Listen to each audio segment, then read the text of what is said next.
My husband introduced me as his biatch to his friends for years. Last week, he found out I'm not his anything anymore. The first time it happened was 3 months into our marriage. We were at a barbecue at his coworker's house, and I walked over to bring him a drink. He threw his arm around me and said to the group, "This is my bitch. Isn't she pretty?" Everyone laughed. I stood there frozen, not sure if I'd heard him right. On the drive home, I asked him about it. He said it was just guy talk, that I was being way too sensitive, that his friends' wives didn't get upset over little jokes like this. He made me feel like I was the problem for being bothered, so I let it go. But it kept happening. At his friend's birthday party, at the neighborhood block party, at his company's holiday dinner. Every time he introduced me to someone new or called me over to a group, it was the same thing. My bitch this, my bitch that. Sometimes he'd mix it up and say my little bitch or my pretty bitch, like adding an adjective made it better. His friends would laugh or nod along. A few of their wives would give me these looks, half pity and half relief that it wasn't them. I brought it up again after the holiday dinner. Told him it was humiliating, that I was his wife and deserved to be introduced as such. He rolled his eyes and said I needed to relax, that it was a term of endearment, that he was showing me off, not putting me down. When I kept pushing, he got annoyed and asked if I wanted him to stop talking about me altogether. Like those were the only two options: complete degradation or complete silence. I started avoiding his social events, made excuses about headaches and work deadlines and not feeling well. He didn't seem to care at first, just went without me. But then his friends started asking where I was. Their wives would mention they hadn't seen me in a while. His boss's wife specifically asked if everything was okay at home. That's when he got angry. He said I was making him look bad, that people were starting to think there was something wrong with our marriage. I told him there was something wrong with our marriage. He called me overdramatic. We'd been married 4 years at this point. 4 years of being introduced as his property, his possession, his bitch. I'd stopped going to his work functions entirely, stopped attending parties with his friend group. He'd complain about having to explain my absence, but never once considered that the solution was to just stop degrading me in public. His mother came to visit about a year ago. We were all having dinner when his friend called, and he put it on speaker to show his mom how popular he was or something. His friend asked if his bitch was cooking dinner. He laughed and said, "Yeah, she's earning her keep tonight." He said this in front of his mother, in front of me. His mom looked uncomfortable but didn't say anything. After dinner, I found her in the kitchen and asked if she thought it was normal for a man to talk about his wife that way.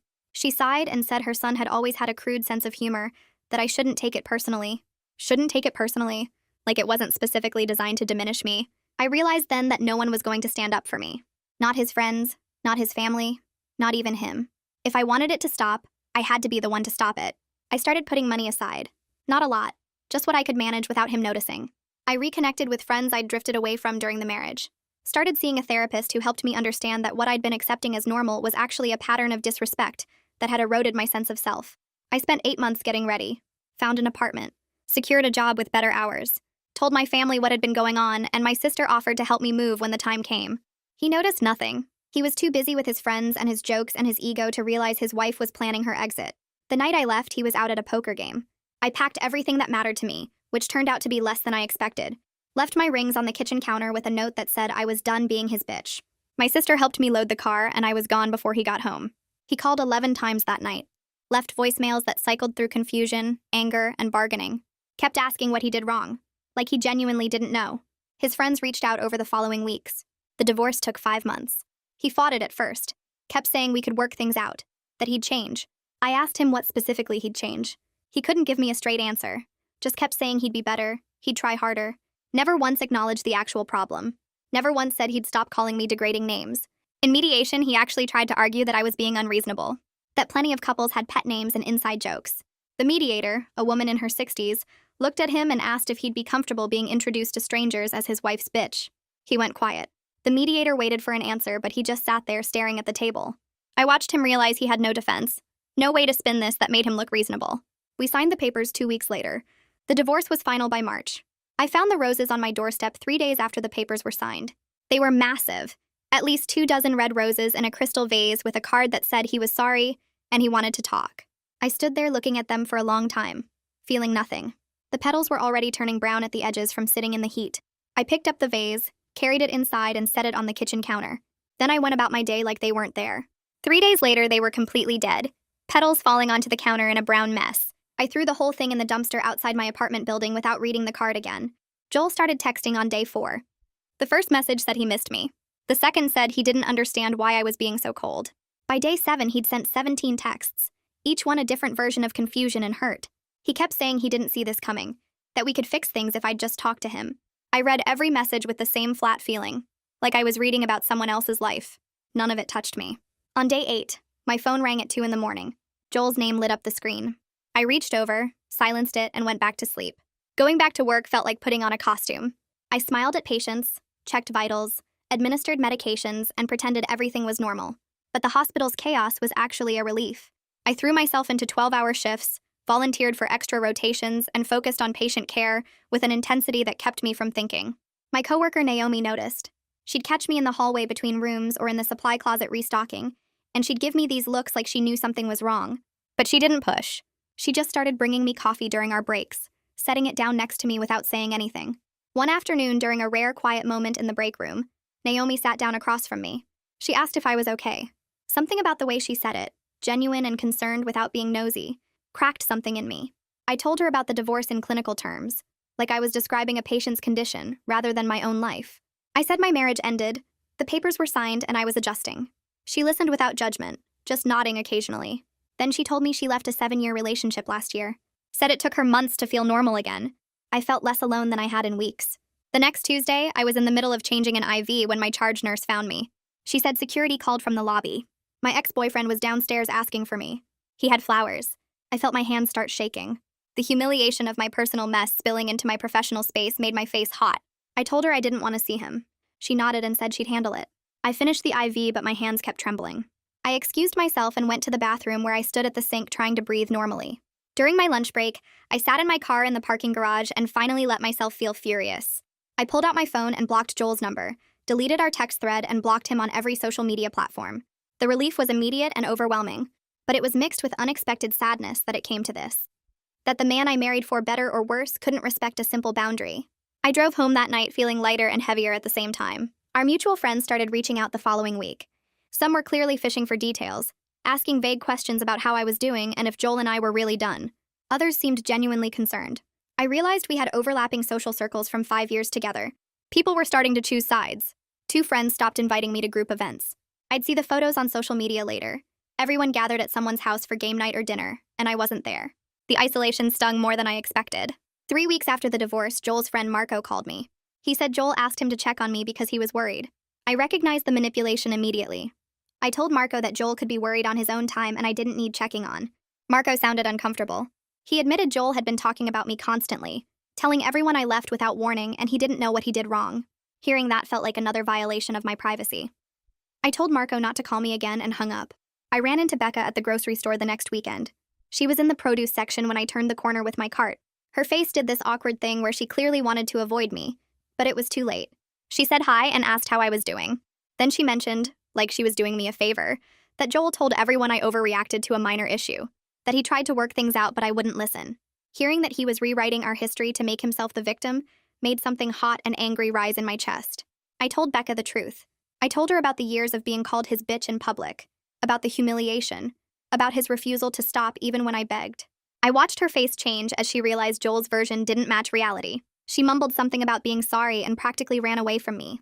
Naomi convinced me to come to her book club's social night the following Thursday. She said it would be good for me to get out, that I'd been isolating too much. I almost said no. It would be my first social outing without Joel in 5 years. But something made me agree. I showed up at the wine bar feeling awkward and out of place. Everyone else seemed paired off or comfortable in groups. I was hyper-aware of being alone. But Naomi stayed close, introducing me to people and pulling me into conversations. Someone told a story about their disastrous first apartment, and I laughed. Actually laughed. I stayed for 2 hours, and when I left, I felt like I'd won something small but important. I pushed my cart down the grocery store aisle 2 weeks later, trying to remember if I need milk or already bought some. The fluorescent lights make everything look washed out, and I'm mentally running through my fridge contents when I turn the corner by the dairy section. My cart nearly slams into another one, and I jerk back, muttering an apology before I look up and see Joel's mother standing there. Her face does this complicated thing where surprise shifts into delight, and she reaches out to touch my arm. She tells me how wonderful it is to run into me, that she's been thinking about me so much lately. I freeze with my hands still gripping the cart handle.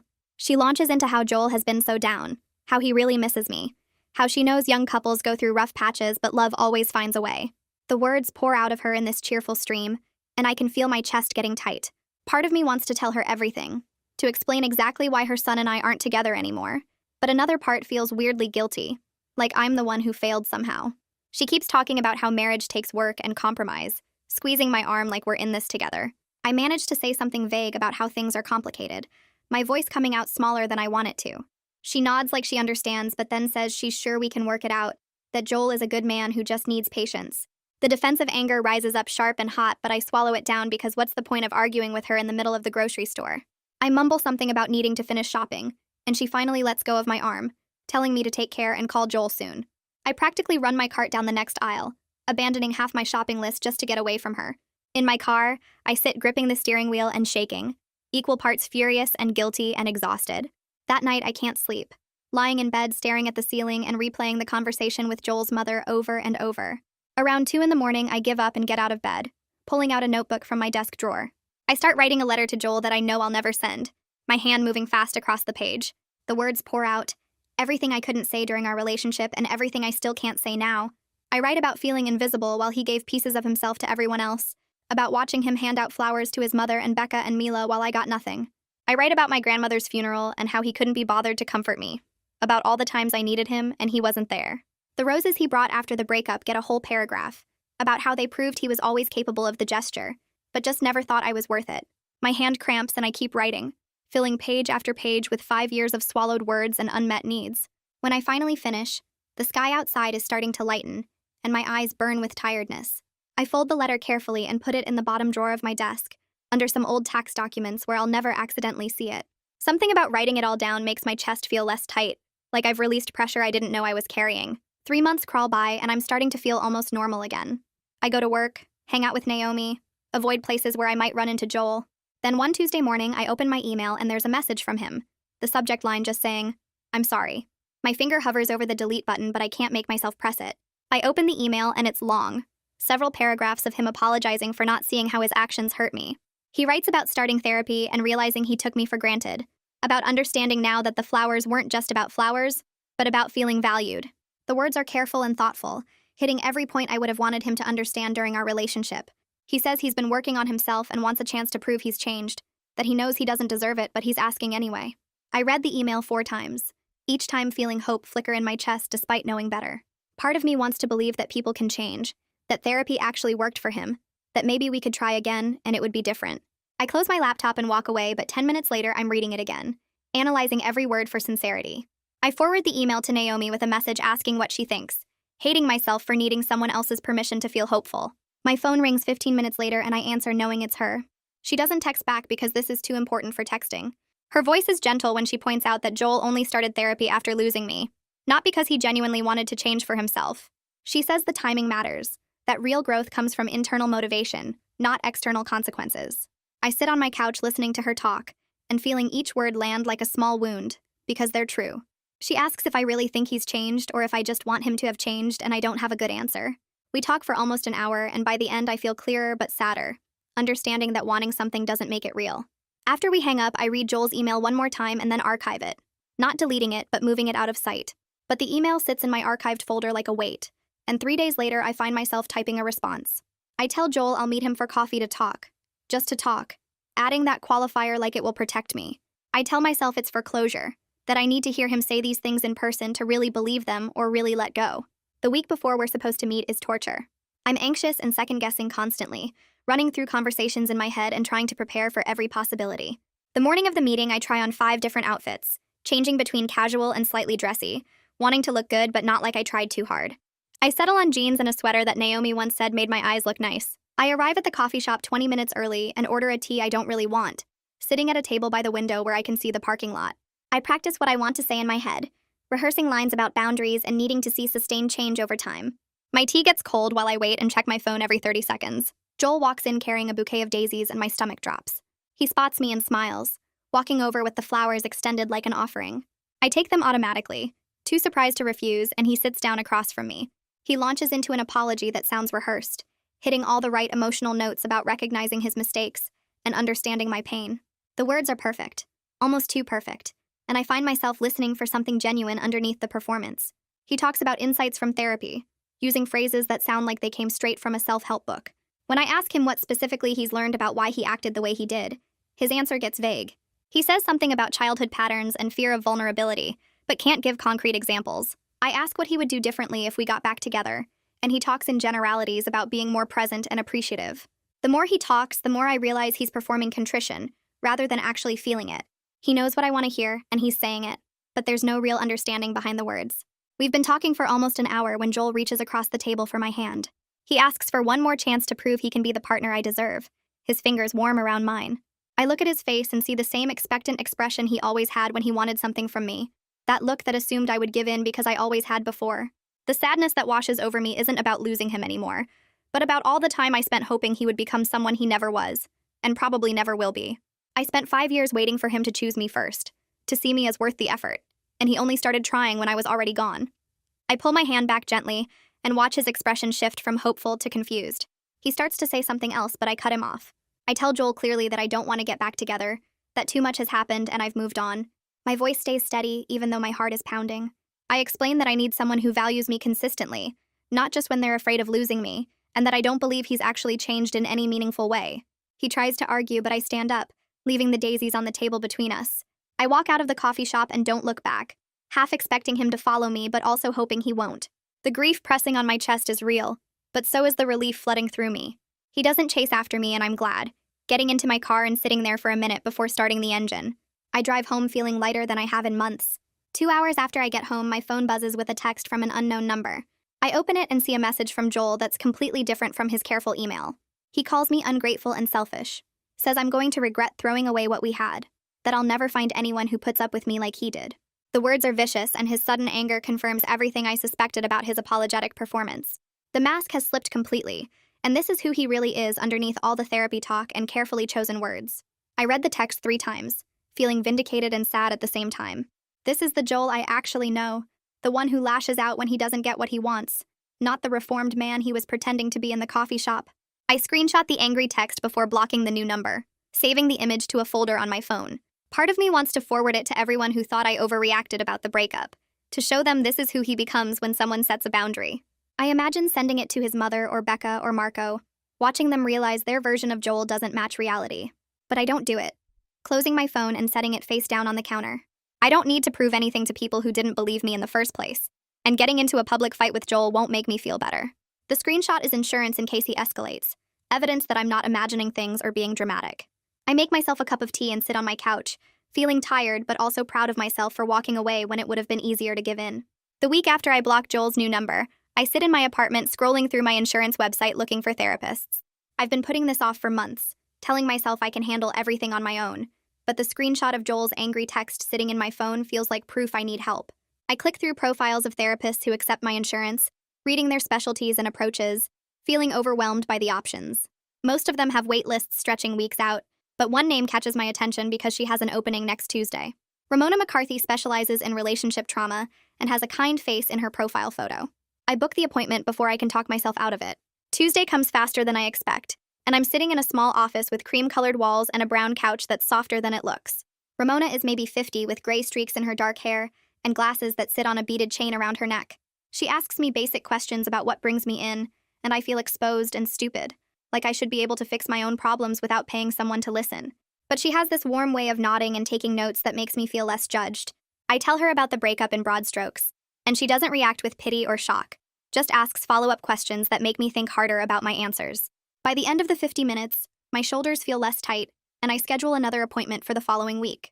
At my second session, Ramona asks me to describe the relationship with Joel, and I realize I don't know where to start.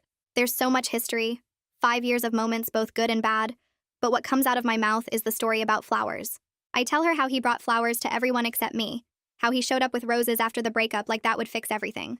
She listens without interrupting and then asks what the flowers meant to me beyond just being flowers. The question catches me off guard because I haven't thought about it that way. I sit there quiet for a minute and then it hits me that the flowers represented being seen, being valued enough to receive a small gesture of care. Joel gave them to his mother and his friends and his coworkers, but never to me, and that pattern told me exactly where I ranked in his priorities. Ramona writes something in her notebook and asks why I stayed with someone who made me feel invisible. I don't have a good answer. We spend the rest of the session talking about self-worth and why I accepted so little for so long, and I leave feeling raw and uncomfortable. By my third session 2 weeks later, Ramona shifts the conversation to my relationship history before Joel. I tell her about my college boyfriend who had anger issues I thought I could fix, about the guy after that who was struggling financially and I supported for a year. As I'm talking, I hear the pattern in my own words, and it makes my stomach hurt. Ramona asks if I notice anything similar about these relationships, and I admit they all involved me trying to save or fix someone. She asks when that pattern started, and I trace it back to my early 20s, maybe even to high school if I'm honest. The realization that I've been doing this for over a decade hits me like a weight dropping on my chest. I leave therapy that day feeling worse than when I arrived, confronting truths about myself I'd rather ignore. The drive home is quiet, and I keep replaying the session in my head, seeing my choices in a new and unflattering light. 3 days later, I'm lying on my couch scrolling through Instagram when I see Joel tagged in a photo. My thumb hovers over the image before I click it, and suddenly I'm looking at him sitting across from a woman at a restaurant I recognize downtown. She's pretty with long dark hair and she's laughing at something, her hand near his on the table. The caption says dinner with this one and there's a heart emoji. I click on her profile and see her name is Crystal Wang. The jealousy that shoots through me is sharp and unexpected, making my chest feel tight. I tell myself I don't care who Joel dates, that I'm over him, but I can't stop scrolling through her photos. She works in marketing, likes hiking, has a lot of friends based on the group shots. In one recent photo, Joel's in the background at what looks like a party. I zoom in on his face and feel stupid for doing it. For the next 3 days, I check Crystal's Instagram obsessively. I compare her life to mine, her appearance to mine, looking for ways she's better or worse than me. I analyze every photo Joel appears in, studying his expression and body language for clues about how serious they are. In one photo posted yesterday, there are pink tulips in a vase on her kitchen counter, and she's tagged Joel thanking him for the flowers. The familiar hurt surfaces immediately, that same feeling of being the only person Joel wouldn't give flowers to. I know this behavior is unhealthy, that I'm torturing myself for no reason, but I keep going back to her profile. I refresh it multiple times a day to see if there are new posts. I'm aware I've fallen down a rabbit hole, but I can't seem to climb out. Naomi and I are having lunch in the hospital cafeteria when she glances at my phone and sees Crystal's Instagram open. She reaches across the table and gently turns my phone face down, giving me a look that's more concerned than judgmental. I get defensive immediately, saying I was just checking something, that it's not a big deal. Naomi doesn't buy it and asks how long I've been stalking Joel's new girlfriend. Hearing it said out loud makes me feel ashamed, and I admit it's been a few days. She asks if it's making me feel better or worse, and I have to confess it's making me feel terrible. Naomi suggests I delete the apps for a while, just to give myself a break from the constant access. I resist the idea, coming up with excuses about needing social media for other things, but her expression tells me she sees right through me. She doesn't push harder, just squeezes my hand and says she's worried about me. I promise I'll think about it. That night, I sit on my couch with my phone in my hands, Instagram open to Crystal's profile again. I've looked at the same photos, so many times I have them memorized.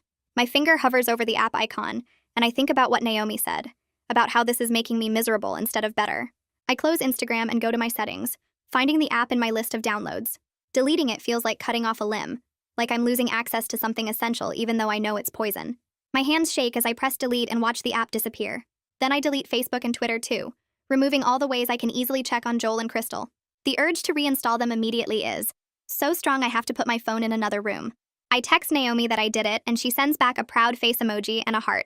I sit with the discomfort, feeling like I'm crawling out of my skin, but I don't reinstall the apps. Work gets harder over the following weeks because we're short-staffed and I keep volunteering for extra shifts. I tell myself it's about the money, but really it's about avoiding being alone with my thoughts.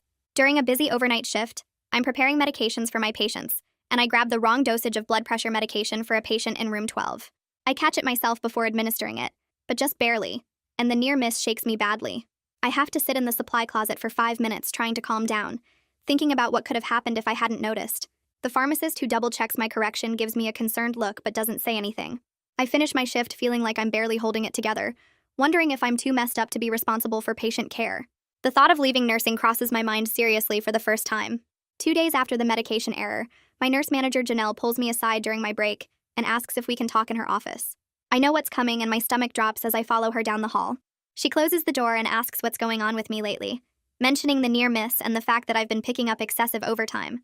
Something about her gentle tone breaks through my defenses, and I start crying before I can stop myself. I tell her everything, about Joel and the breakup, and how I've been obsessively checking social media and feeling like I'm falling apart. The words pour out in a jumbled mess, and I'm embarrassed to be crying in front of my boss, but Janelle just hands me tissues and listens. When I finish, she says she's glad I told her and suggests I take some personal leave to get myself together. She says the hospital offers 2 weeks of personal time separate from vacation, and that I clearly need it. I feel like I'm giving up by taking leave, like I'm admitting defeat, but I also know she's right. I submit the paperwork for 2 weeks of personal leave that afternoon, filling out forms in HR while fighting back more tears. The HR person processes everything quickly and tells me my leave starts after my next scheduled shift in 3 days. My last shift before leave is a 12-hour day that feels endless, every task taking more energy than it should. I make it through without any errors, but I'm completely drained by the time I clock out. In my car in the parking garage, I sit behind the wheel and cry harder than I have in months, my whole body shaking with sobs. The idea of 2 weeks with nothing but my own thoughts waiting at home terrifies me more than staying busy ever did. The first week of leave, I crawl into bed on Monday morning and don't get up until Tuesday afternoon. My body feels like it weighs 1,000 pounds. I sleep through entire days, waking only to use the bathroom or drink water from the tap. The apartment stays dark because I don't bother opening the blinds. On Wednesday, I manage to eat half a granola bar before my stomach turns, and I go back to bed. Thursday blurs into Friday. I wake up at odd hours, 3 in the morning or noon, and can't tell which day it is anymore. My phone sits on the nightstand with dozens of unread messages I can't bring myself to check. The silence in the apartment presses against my ears until I want to scream, but I don't have the energy for that either. When I'm awake, I lie on the couch staring at the ceiling and feeling nothing, which somehow feels worse than feeling sad. I've been running from this emptiness for months, filling every hour with work and distractions, and now there's nowhere left to run. On day 5, I wake up thinking about my grandmother. I haven't been to her grave since the funeral 2 years ago, when I stood next to Joel and felt completely alone even with his arm around me. I get dressed for the first time in days, pulling on jeans that hang looser than they should. At the grocery store, I buy white carnations because I can't remember what flowers she liked. The cemetery is on the edge of town, past the strip malls and into the area where the roads get narrower. I park near the office building and walk through the rows of headstones, getting lost twice before I find her section. Her grave is in the 3rd row, marked by a simple granite stone with her name and dates. Someone has left a small American flag near the marker, probably from Memorial Day months ago. I set the carnations down and stand there waiting to feel something. The grief that comes isn't just about losing her. It's about Joel not being there when I needed him, about him checking his phone during the funeral reception, about him saying we should leave early because he had plans with friends. I lost my grandmother, and my boyfriend couldn't even pretend to care for one full day. The crying starts without warning. 1 minute, I'm standing there dry-eyed. The next, I'm sobbing so hard I can barely breathe. I cry for my grandmother who raised me every summer when my parents worked. I cry for my marriage that was broken from the start. I cry for all the years I spent making myself smaller and quieter and less demanding. My legs give out, and I end up sitting on the ground next to her headstone, grass staining my jeans. The sobs tear out of me in waves that won't stop. My chest hurts and my throat burns and I can't catch my breath, but I can't stop crying either. A groundskeeper drives past on a riding mower and pretends not to see me falling apart. I press my forehead against the cool granite and let myself break completely. The first real breakdown since I left Joel. Everything I've been holding back for months comes pouring out until I'm empty. I pull out my phone with shaking hands and call Naomi. She answers on the second ring, and I can barely get words out through the crying. I tell her where I am, that I'm at my grandmother's grave, and I can't stop crying, and I don't want to be alone. She doesn't ask questions, just listens to me sob and talk in broken sentences about my grandmother and Joel, and feeling like I wasted so much time. She offers to come get me, but I tell her I'm okay. I just needed to hear a friendly voice. We stay on the phone for 20 minutes while I gradually calm down. She tells me to drive home safe and text her when I get there. After we hang up, I sit with my grandmother for another hour, feeling wrung out, but somehow lighter. Naomi shows up at my apartment the next evening carrying Thai food and a bottle of wine. We eat on my couch with the containers spread across the coffee table, and she asks how I'm doing after yesterday. I tell her I'm embarrassed about the phone call, about breaking down like that. She waves it off and says she's done the same thing more times than she can count. Then she starts talking about her own breakup from her 7-year relationship, details she's never shared before. She tells me about the emotional neglect she experienced, how her ex would give her the silent treatment for days over minor disagreements, how he'd make plans with friends and tell her about them after the fact, never thinking to include her, how she felt invisible in her own relationship, like she was just there to cook and clean and provide sex when he wanted it. She says it took her a year after the breakup to recognize it as abuse because he never hit her or called her names. Hearing her story makes something click in my head about my own situation. Joel never degraded me the way my ex-husband did, but the pattern of being last priority, of being taken for granted, it's the same thing. We talk until midnight and she crashes on my couch. Having her there makes the apartment feel less empty. I start journaling the next morning after Naomi leaves. I dig out an old notebook from a drawer and sit at my kitchen table with coffee. The first entry feels awkward and forced, writing about what I want from life like I'm filling out a questionnaire. I write about wanting to feel valued and immediately cross it out because it sounds stupid. But I make myself keep going. I write about wanting partnership instead of being someone's caretaker. About wanting someone who chooses me first instead of last. About wanting to feel seen and heard and important. The exercise feels silly, but I keep at it every morning. By the third day, it starts feeling less forced. I write about career goals I put aside during my marriage. About friendships I want to rebuild. About the kind of person I want to become instead of the person I've been settling for being. The clarity comes slowly, but it comes. Marco calls me 2 weeks into my leave, his name popping up on my phone while I'm making lunch. I almost don't answer, but curiosity wins. He starts off awkward, asking how I'm doing, and I can tell he's working up to something. Finally, he admits that Joel and Crystal are already having problems. Joel keeps